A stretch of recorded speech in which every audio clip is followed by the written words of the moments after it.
आज एक बहुत इम्पॉर्टेंट सिद्धांत की बातें करते हैं। जैसे ये अब्राहम मैस्लो नाम के एक आदमी का सिद्धांत है और ये हम सबकी लाइफ को एक्सप्लेन करता है। ये सब पे लागू होता है, लड़का लड़की, गांव में, शहर में, भारत में, कोई पाकिस्तान में, ईरान, अफगान, कोई कहीं रहता हो।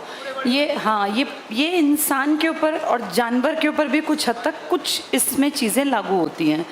एक बहुत बड़े साइकोलॉजिस्ट थे जिनका नाम था अब्राहम मैस्लो। अब्राहम मैस्लो ने क्या कहा कि इंसान बदलता कैसे है, इंसान कैसे बेहतर बनता है। तो उसने हमारी लाइफ को 5 स्टेजेस में डिवाइड किया, 5 स्तरों पे डिवाइड किया, जिसमें उसने कहा सबसे पहले हर इंसान जब जन्म लेता है तो सबसे निचले स्तर पर, बेस लेवल पे होता है। चाहे वो किसी भी घर, परिवार, जाति, किसी भी लिंग विशेष, किसी भी कम्युनिटी, किसी भी कंट्री में पैदा हो, वो पहले बेसिक नीड यहाँ से स्टार्ट करेगा। इसके उसने 5 लेवल बताए और उसने कहा लाइफ वहाँ जाके 5वें पर ख़त्म हो जाएगी। सबसे नीचे उसके अकॉर्डिंग 3 चीज़ें, या कह लो जिसको बायोलॉजिकल नीड्स आती हैं। इसमें बायोलॉजिकल नीड्स को ही हम कह देते हैं फिजियोलॉजिकल, यानी फिजिक से जुड़ी, शरीर से जुड़ी, हिंदी में कहूँ तो शारीरिक आवश्यकताएं पहले स्तर पर। और इसके 3 बड़े पार्ट हैं, भूख, प्यास और नींद। ठीक है, भूख, प्यास, नींद, यौन भी इसी का पार्ट आता है, लेकिन हम मेजर की बात करें भूख, प्यास, नींद। भूख, प्यास, सांस भी इसी का पार्ट है, लेकिन अब साइंस को लिखने की ज़रूरत नहीं, क्योंकि ज़िंदा लोगों की बात कर रहे हैं, मरे हुए की तो बात हम यहाँ कर नहीं रहे हैं। तो ये 3 बेसिक नीड हैं, ये आपकी बायोलॉजिकल नीड्स भी हैं।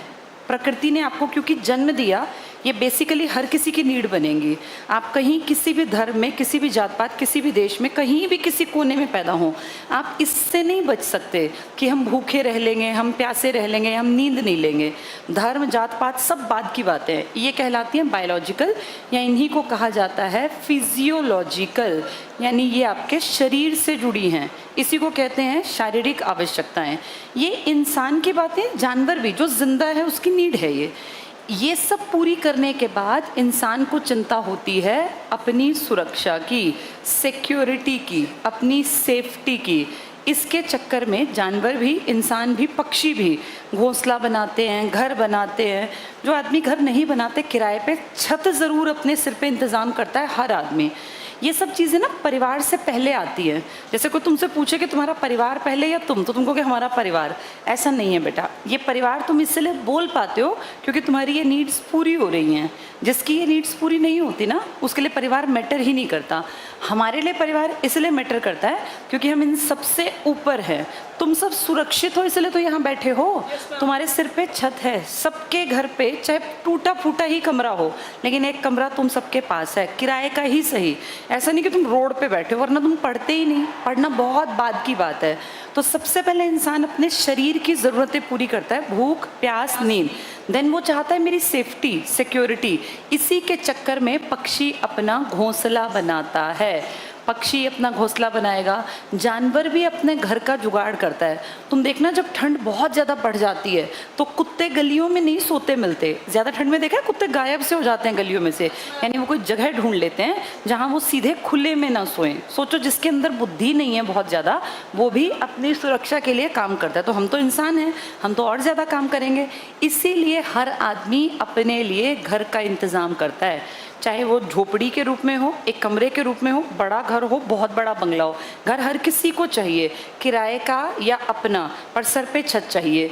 यही सेम जानवर और पक्षी पे भी लागू होता है। सबसे पहले अपना पेट भरता है हर इंसान, उसके बाद सुरक्षा का काम करता है। इसके बाद उसके दिमाग में आता है कि मेरी ज़िंदगी में लव एंड बिलोंगिंगनेस। बिलोंगिंग, इसका मतलब मैं किसी से संबंधित हूँ।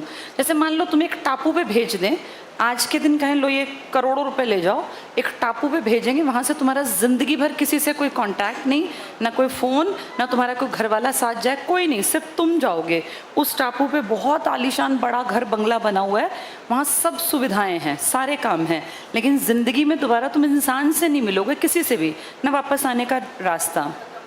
तुम में से हो सकता है एक दो को लगे यार लाइफ तो अच्छी होगी, सब सुविधाएं होंगी, लेकिन बेटा वहाँ जाके ज़िंदगी ना हेल बन जाएगी, नरक। उससे बहुत बेहतर है टूटी फूटी छत के नीचे ही सही अपने घर परिवार के साथ हैं, क्योंकि घर की इम्पोर्टेंस उस चार दीवारी की नहीं होती, घर की इम्पोर्टेंस उन लोगों से हैं जिनके साथ हम रहते हैं। इसी को बोलते हैं अब्राहम मैस्लो का आवश्यकता संबंधी सिद्धांत, कि हमारी नीड्स क्या हैं। सबसे पहले बेसिक नीड्स पूरी की हमने, शरीर की आवश्यकताएं, फिर हमने सुरक्षा की बात की, ये भी शरीर से जुड़ी है। अब ठंड में कुत्ता भी बाहर नहीं सो सकता, इंसान तो कैसे सोएगा, तो ये चीज़ें आपकी लाइफ से जुड़ी हैं। फिर आती हैं आपके दिमाग से जुड़ी चीज़ें जिसमें आप फ्री फील करते हैं, तो आप उसके लिए अपना क्या करते हैं, अपना एक परिवार बनाते हैं। हर आदमी चाहता है मैं किसी परिवार का हिस्सा हूँ। जैसे अनाथ को कोई गोद ले ले लेकिन उसको कभी अपनेपन का एहसास ना हो तो वो ज़िंदगी भर खुश नहीं रह सकता। जैसे सबसे इम्पॉर्टेंट चीज़ है बेटा हमारे पास बेसिक चीज़ों के बाद अपना एक पर्सनल एक परिवार हो जिस पे कि हम फेथ करते हो, और ये फेथ आंख बंद करके हो कि हमें पता है हमारे घर वाले हैं।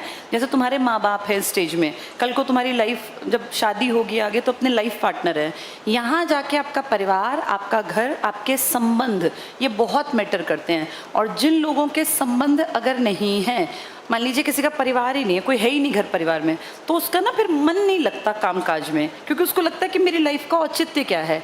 पर जो भूखा है ना वो परिवार के लिए नहीं सोचता। एक बार एक क्वेश्चन आया था कि एक महिला ने रोटी के लिए अपने बच्चे को बेच दिया, तो वो अब्राहम मैस्लो के पदानुक्रम सिद्धांत में किस स्टेज पर थी। अगर रोटी के लिए बच्चे को बेच दिया तो वो किस स्टेज पर थी, फर्स्ट स्टेज पर। उसकी बायोलॉजिकल नीड्स ही पूरी नहीं हो रही थी। अपने बेटे को बेचना, बेटा बेटा यहाँ का अंग है, तो जो ये सोच है ना हमारी कि सबसे इंपॉर्टेंट हमारे लिए हमारा नहीं, तुम इसलिए ये कहते हो या मैं इसलिए मानती हूँ क्योंकि हम सब की ये बेसिक नीड्स पूरी हो गई। कोई भी इंसान आज तक इस धरती पर ऐसा पैदा नहीं हुआ जो यहाँ से यहाँ जंप मारेगा, नहीं। आदमी नीचे से ऊपर की तरफ बढ़ेगा, सबसे पहले बायोलॉजिकल नीड्स पूरी करेगा, उसके बाद साइकोलॉजिकल, दिमागी। जब आप किसी के लिए, अब जैसे मेहनत जो कर रहे हो ना, तुम्हें भी लग रहा है कि मेहनत हम अपने लिए कर रहे हैं, पर रियलिटी पता है क्या है, हम सब का टारगेट होता है एक अच्छा परिवार पालना। कोई भी अपने लिए नहीं अकेला मेहनत करता। किसी के मन में नहीं है कि भाई मैं, कुछ साल रहती है बात जब तक तुम 25 के, 26 के, 28 के होगे, लेकिन तुम किसी को भी देखना जिसकी एज 30 प्लस है, उससे तुम पूछोगे ना, वो अपने लिए कभी नहीं कमा रहे होते, वो कमा रहे होते अपनी अगली पीढ़ी के लिए, अपने परिवार के अच्छा जीवन देने के लिए। तुम्हारे पिताजी किसी के अपने लिए नहीं कमा रहे, अब तुम जवान हो गए ना, उनका सिर्फ ये टारगेट है कि तुम्हारी पढ़ाई लिखाई शादी ब्याह पे वो अपनी जमा पूंजी को पूरी को खर्च करके भी तुम्हें जिंदगी अच्छी दे देते हैं। और तब तक जब तक कि तुम सेटल नहीं होगे उनको एक टेंशन लगी रहेगी, चाहे वो दिखाए ना कि भैया पता नहीं हमारे बच्चे कब कमाएंगे, कब ये इस काबिल बनेंगे कि अगर मुझे कुछ हो जाए तो भी मेरे बच्चों को दिक्कत ना आए। हर आदमी की यही इच्छा है। इसी को बोलते हैं बेटा लव एंड बिलोंगिंगनेस, ये सब में है। पर पता है क्या, इसके बदले तुम्हारे माँ बाप जो मेहनत कर रहे हैं, या कल को तो जो तुम मेहनत करोगे या कोई भी करता है, जब वो परिवार के लिए काम करता है ना, तो इसके बाद वो जो चीज़ परिवार से चाहता है वो दिमागी तौर पे आपको ज़्यादा लायक बनाती है। मतलब वो डेवलपमेंट की स्टेज है। विकास चाहने वाला, सोचने वाला इंसान ही उस चीज़ को एक्सपेक्ट कर सकता है। इसे कहा जाता है सेल्फ रिस्पेक्ट। इसी को कहते हैं सेल्फ रिस्पेक्ट। इसी को आप कहते हो आत्मसम्मान। जैसे ये ना टर्म इंडिया में बचपन में सिखाया नहीं जाता। यहाँ अपने आप की इज्जत करना कभी कोई सिखाता ही नहीं है, जबकि सिखाया जाना चाहिए। सेल्फ रिस्पेक्ट, एक तो रिस्पेक्ट होती है दुनिया से मिले। जब आदमी यहाँ रहता है ना थर्ड स्टेज में, तो वो चाहता है मेरा नाम हो, मेरा परिवार हो, लोग मुझे इज्जत दें, लेकिन वो सिर्फ समाज के दायरे की बात सोचता है। जब वो थोड़ा सा मैच्योर बनता है, थोड़ा समझदार बनता है, तो वो चाहता है कि मेरी खुद की अपने मन से, मेरे मन में भी इज्जत हो। और वो परिवार से भी यही चाहता है कि परिवार जिसके लिए मैं इतना मरखप रहा हूँ वो भी मेरी रिस्पेक्ट करे।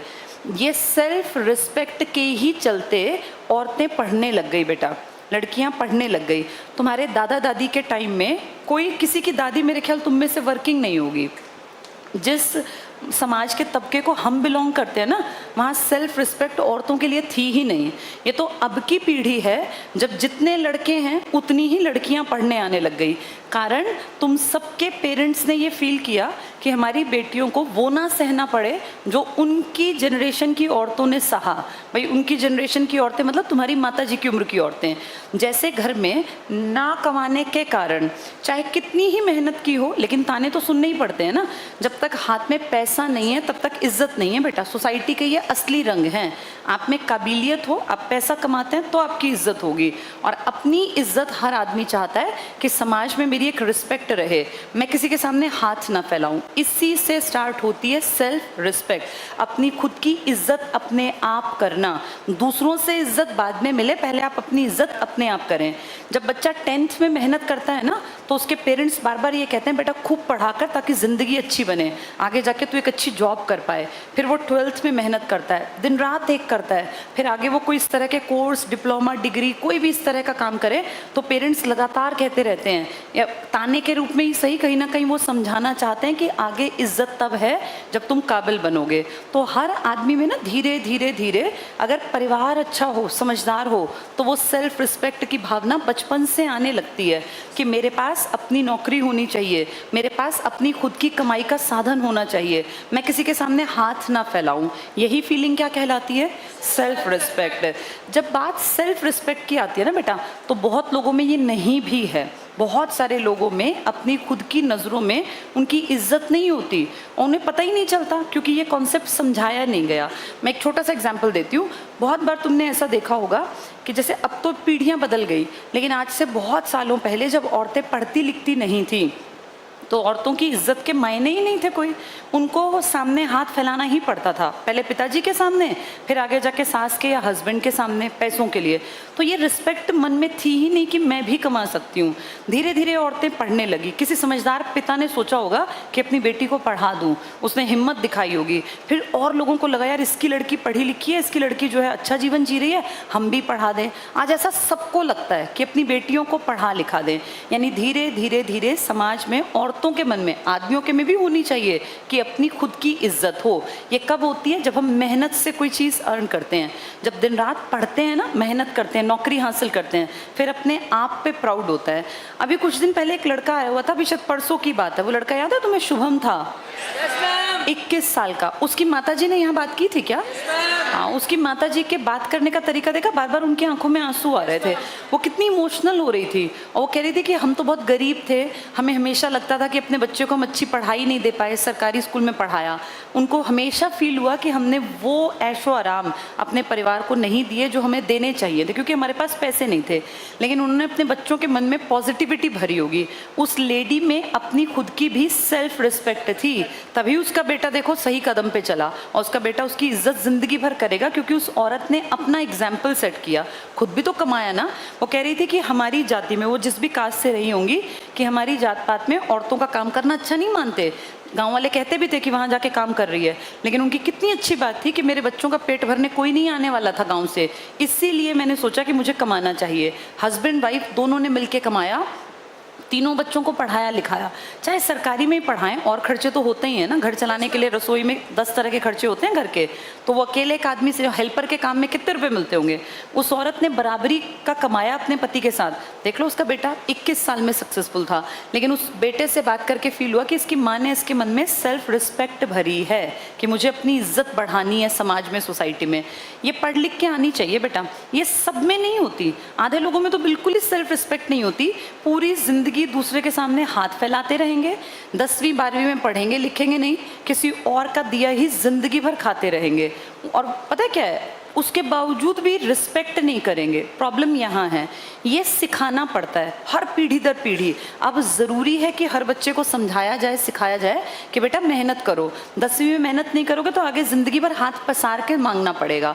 तो जिसमें ये होगी ना बेटा, वो कभी गलत रास्ता नहीं पकड़ेगा। जिसके मन में सेल्फ रिस्पेक्ट है वो किसी की चेन खींच ही नहीं पाएगा, वो चेन स्नैचिंग कर ही नहीं पाएगा। उसको पता है हर चीज़ मेहनत से बनी है। जितने लोग चोरी चकारी डकैती करते हैं, इलीगल काम करते हैं, ये पैसे वाले तो हो सकते हैं, लेकिन इनके अंदर क्या नहीं मिलेगी? Self respect. ये पैदा करनी पड़ती है बेटा, ये अच्छा माहौल पैदा करता है, अच्छे माँ बाप, अच्छा समाज सेल्फ रिस्पेक्ट पैदा करता है। यहाँ तक पहुँचने का मतलब तुम जानवरों से ऊपर की कैटेगरी में आ गए। ये 3 चीज़ तो कुत्ते बिल्ली भी करते हैं। तुमने देखा है कुत्ते के बच्चे को, छोटे से को, बिल्ली के बच्चे को अगर तुम जाके पकड़ोगे और उसे लगेगा कि तुम उसके बच्चे को नुकसान करने वाले हो, तो बिल्ली भी देखा है भागती है पंजा मारने के लिए, चाहे वो कितनी घरेलू हो। यहाँ तक तो बेटा जानवर भी सोचता ही है। इसके आगे जो बड़ी चीज़ है वो है सेल्फ रिस्पेक्ट, कि हम अपनी खुद की इज्जत करें, और इस इज्जत के लिए पहले काबिलियत हासिल करनी पड़ती है। अपनी इज्जत राह चलते चोर उचक्के डकैत जो होते हैं, जो गलत काम करते हैं, ये थोड़ी ना कर सकते हैं। इनको किसी ने सिखाया ही नहीं कि अपनी इज्जत भी होती है अपने मन में। इसके बाद जो और ऊपर की स्टेज है, जहाँ इस धरती के शायद 1% लोग भी नहीं पहुँच पाते और नामुमकिन बराबर है वहाँ तक पहुँचना, बहुत मेहनत करनी पड़ती है। उसे कहते हैं बेटा सेल्फ एक्चुअलाइजेशन। ये नया टर्म होगा तुम लोगों के लिए। इसी को कहते हैं आत्मबोध। बोध मतलब समझ, अंडरस्टैंडिंग, खुद को समझना। मैं एक इंसान हूँ, भगवान ने मुझे एक शरीर दिया, एक आत्मा के रूप में मैं इसमें हूँ, मैंने क्या करना है, मुझे ज़िंदगी किस लिए मिली। जब इतनी समझ बढ़ जाएगी ना, तो हम कहते हैं इस आदमी में आत्मबोध आ गया। और बहुत कम लोग हैं जिनमें आत्मबोध आता है, नहीं तो ज़्यादातर लोग जब तुम्हारी उम्र बढ़ेगी तो तुम देखोगे इन 3 से ऊपर नहीं बढ़ पाते। सेल्फ रिस्पेक्ट सब में नहीं होती। मैंने अभी बताया जो चेन स्नैचर है, उसकी बहुत बार दलील होती है घर में आटा नहीं था इसलिए मैं चोरी करता था। उसमें सेल्फ रिस्पेक्ट नहीं है कि आटा नहीं है तो तूने मेहनत क्यों नहीं की, तू पढ़ लिख के काबिल क्यों नहीं बना। किसी की बाइक चुरा ली, किसी का कुछ छीन लिया। ये जो लोग हैं लगभग ज़्यादातर के बारे में सुनोगे तो कहेंगे हमने तो ऐसा इसलिए किया कि रोटी नहीं थी। बहुत सारे क्राइम करने वाले ऐसा कहते हैं। यहाँ तक तो बेटा कुत्ते और बिल्ली भी तो हैं। हम इंसान हैं, इससे ऊपर बढ़ना है। और ऊपर बढ़ने की 2 स्टेज में देखो तुम कहीं ना कहीं अपने आप को नजर आओगे, सेल्फ, और यहाँ भी सेल्फ। सेल्फ मतलब खुद का, खुद की बेहतरी, खुद की इज्जत। इन दोनों पे पहुंचना मेहनत की डिमांड करता है। नहीं तो यहाँ तो कुत्ते में, सूअर में, गाय में, भैंस में और इंसान में क्या फ़र्क है। कुत्ते, बिल्ली, भैंस, सूअर भी अपने परिवार के लिए ही काम करते हैं। देखा नहीं है, पक्षी भी सुबह उठ के दाना ढूंढता है, फिर दाना ले जाके अपने छोटे छोटे, देखा वो चोंच में अपने बच्चों की में डाल रहा होता है। इतना तो सभी करते हैं। इसके बाद आपका इंसान होना कहीं ना कहीं आपको बेहतर बनाता है कि आप आत्मबोध कर सकते हैं। वो सबसे ऊपर लेवल है बेटा, वहाँ पहुँचना लगभग नामुमकिन है। और बहुत थोड़े लोग हैं जो वहाँ तक पहुँच पाते हैं। पता है वो लोग कौन है? जो, हाँ, जिनके मन में कंटेंटमेंट है कि यार भगवान ने जितना मेरे लिए किया, परमात्मा ने मुझे बहुत दिया। ब्लेसिंग्स हमेशा फील करे, जो हमेशा ग्रेटफुल रहे, भगवान को, सोसाइटी को हर घड़ी धन्यवाद दे कि मैंने जितना पाया, मैंने बहुत कुछ पाया, शायद मैं इसके काबिल नहीं था तब भी मिल गया। और जितना हो सके अपनी लाइफ का बेस्ट देना, सिर्फ लेना लेना नहीं। यहाँ तक तो आदमी लेने की कोशिश में था, अब बेस्ट देना। कोई टीचर के रूप में, समाज सेवी के रूप में, किसी भी रूप में वो समाज को जब एक वापस लौटाता है ना चीज़ें, तो ये लेवल होता है बेटा आत्मबोध का। यहाँ तक पहुँचना बहुत बहुत बहुत बड़ी बात है, जिसके अंदर सेल्फ कंटेंटमेंट आता है ना, कि मैं संतुष्ट हूँ, मैंने एक अच्छी ज़िंदगी जी, मैंने सबके लिए बेस्ट किया। सबसे पहले तो अपने लिए बेस्ट किया। जिसने अपने लिए नहीं किया, भूख प्यास जिसकी नहीं मिट पाई, वो दूसरों के लिए क्या करेगा। आज तक कोई 1st से 5th पे नहीं गया। 1st से हर आदमी 2nd पे आएगा अपनी सुरक्षा के लिए। यहाँ से वो अपने परिवार की सोचेगा 3rd पे। इसके बाद उसकी स्टार्टिंग होती है आत्म की, अपनी इज्जत करना। अपनी इज्जत करने के लिए बहुत ज़्यादा मेहनत करनी पड़ती है बेटा। अपने मुँह मियाँ मिट्ठू तो कोई भी बन लेगा कि मैंने ये किया ये किया, लेकिन सच में जब आप सोचें कि हाँ, जिसको समाज बोले, बिल्कुल ठीक कहा इसने शब्द ये, जब समाज आपकी रिस्पेक्ट करे ना कि यार इस आदमी ने बहुत काम किया, इसने सच में काम किया, सोसाइटी जब कहे, मेजॉरिटी जब माने कि आपने काम किया, तो फिर आप यहाँ तक पहुँच जाते हैं। और आत्मबोध के बाद तो इंसान को परम सुख की प्राप्ति होती है कि यार मैंने अपनी ज़िंदगी, चाहे मैं आज चला जाऊँ, चाहे मेरी ज़िंदगी इतनी ही हो, लेकिन मैंने फुलेस्ट तरीके से इसको जिया और मैंने मैक्सिमम अच्छा किया समाज के लिए, दुनिया के लिए, सोसाइटी के लिए। ये सिद्धांत समझ में आ गया? ये अब्राहम मैस्लो का पदानुक्रम सिद्धांत है, लाइफ से जुड़ा। इसमें कितनी स्टेजेस बताई उसने? 5। अच्छा, एक चीज़ और बता दूं, कई बार ना बेटा आदमी ऊपर से नीचे भी गिरता है इसमें, इसी स्टेज में। कैसे? मैंने एक एग्जाम्पल दिया। ये क्वेश्चन भी था एक बार कि एक महिला ने, भूख से पीड़ित महिला ने बाजार में अपने बच्चे को बेच दिया। उसका बच्चा है, इसका मतलब उसका परिवार है, यानी वो यहाँ तक तो थी, लेकिन भूख से पीड़ित महिला ने अपने बच्चे को बेच दिया। अब वो भूख से पीड़ित है तो वो कहाँ आ गई है? वो 1st लेवल पर आ गई है। आया समझ में? जब हम पैसे कमाते हैं ना, पैसे कमाने के बाद जब आप लोग पैसे कमाओगे तो आपको देखना बहुत सारे लोग आएंगे कि सर आप जो है इंश्योरेंस करा लीजिए, आप अपने परिवार का, भाई देखा नहीं वो ज़िंदगी के साथ भी ज़िंदगी के बाद भी LIC और इस तरह की बातें। तो ये LIC टाइप की चीज़ें या इंश्योरेंस, आपकी गाड़ी का आप इंश्योरेंस कराते हैं, बाइक का इंश्योरेंस कराते हैं या चीज़ों का, किसी भी चीज़ का, ये इंश्योरेंस किस में आना चाहिए बेटा? इसमें आएगा इंश्योरेंस? नहीं, इंश्योरेंस आएगा इसमें। इसको घर तो मैंने समझाने के लिए लिखा है बेटा, ये है देखो, इंश्योरेंस किस में आएगा? सुरक्षा में, कि भैया इसकी, अब जैसे बाइक की इंश्योरेंस करा लिया बाइक का तो तुम सेफ हो गए ना, कोई भी दिक्कत हुई, बाइक चोरी हो जाए तो तुम सेफ हो, गाड़ी का इंश्योरेंस हम क्लेम कर सकते हैं। तो ये जो ये इंश्योरेंस वाला टर्म है ना, ये यहाँ आएगा सुरक्षा में। और अगर बच्चे को बेच दिया, बच्चे तक पहुँचने का मतलब वो कहाँ तक पहुँचे? परिवार। परिवार के बाद वो इतने निचले स्तर पर गिर गए कि उनको फर्स्ट स्टेज का, अब समाज का पतन इतना हो गया बेटा कि कई लोग यहाँ पहुँच के 3 ज़रूरतें नहीं है, भूख प्यास नींद पूरी हो रही है, फिर भी अपने घर वालों में देखा है लोग अपने बेटियों को पैसों में शादियां कर देते हैं और इस तरह के। ये सामाजिक है, ये बायोलॉजिकल नहीं है। वो रोटी के लिए ऐसा नहीं करते, वो समाज में, क्योंकि उनके अंदर सेल्फ रिस्पेक्ट नहीं है, तब भी बहुत सारे लोग ऐसा करते हैं। वैसे ऐसा ज़्यादातर होता है कि 1 से 2, 2 से 3, 3 से 4 और 4 से 5, पर उल्टी तरफ भी लोग बहुत बार आते हैं जब वो अपनी सुरक्षा को सबसे इम्पोर्टेंट मानने लगे। परिवार पीछे और सुरक्षा पहले। जैसे परिवार में मान लो हस्बैंड वाइफ हैं 2 और दोनों कमाते हैं, कमाने का मतलब वो कहाँ तक पहुँच गए हैं? दोनों कमाने लगे, सेल्फ रिस्पेक्ट। लेकिन सोचो फिर उसमें उनमें यूनिटी नहीं है, वो अपने अलग पैसे कर रहा है, वो अपने अलग पैसे, और दोनों चोरी छिपे अपने अपने अकाउंट में गड़बड़ कर रहे हैं या फिर इस तरह के काम कर रहे हैं। या मान लो घर परिवार में ही कोई महिला है जो अपने पति के ही पैसे चुराती जा रही है। ऐसे भी तो बहुत सारी नहीं, कुछ महिलाएं ऐसी भी होती हैं।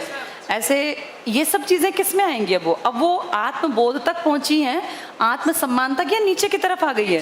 ये तो पतन है बेटा। जैसे किसी ने अपनी बेटी को पैसों में शादी कर दी तो ये उसकी नीड नहीं थी भूख प्यास नींद की, ये तो उसका पतन था।